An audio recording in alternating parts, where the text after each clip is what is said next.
In 1994, the United States signed an agreement with Ukraine, Russia, and Britain guaranteeing the borders of Ukraine and saying that any attempt to invade Ukraine would be met with opposition, and the implication was military opposition, from the United States. And in return for that treaty, Ukraine turned over its stockpile of nuclear weapons that it had inherited from the Soviet Union, which had based them on its territory, and a great deal of its conventional armaments as well. It essentially disarmed, relying on international guarantees. Unless our word is to be made a total mockery, the United States should honor those guarantees right now.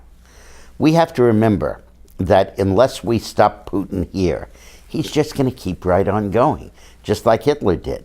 He's going to go to Moldova, Azerbaijan, Estonia, Latvia, Lithuania, and then Poland, Hungary, Czech Republic, Romania, Bulgaria, and we'll be right back with the Iron Curtain and the Cold War that we used to have. And nobody will be stopping him. If the United States sent 30,000 U.S. troops to the Ukraine, taking them from Western Europe, it would be expensive, but not grossly so. We already have the troops, and they're already in Europe. And they would never have to fight, just as they didn't have to fight in Germany during the Cold War.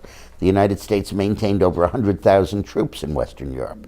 And the idea was that they were there because Russia would know that if it ever attacked Western Europe and went over the demarcation line, it would mean war with the United States. And Russia was not willing to risk that, not then, not now. And they were was called a tripwire. We could never have held back a conventional Soviet army attack in Europe, although eventually maybe we might have, but it would have gone nuclear very quickly, and that's why it never happened. We need that same tripwire in the Ukraine. Obama should immediately order American troops into the Ukraine, not 150 of them like in the mission in Poland, but in significant numbers, and should ask all NATO countries to send contingents as well. If the U.S. showed leadership in this area, if our president showed an ounce of strength, all the other NATO countries would fall in line and back us up. Our word, it depends on it. And if we've learned anything in dealing with these tin-horn dictators, it's that you have to stand up to them. Russia is a pipsqueak compared to the United States. Our GDP is 16 trillion, their GDP is 2 trillion. They have the same economic power as Italy does, the same size GDP, but 2.5 times the population. The only thing they have is oil and gas, and the United States is making that proliferating.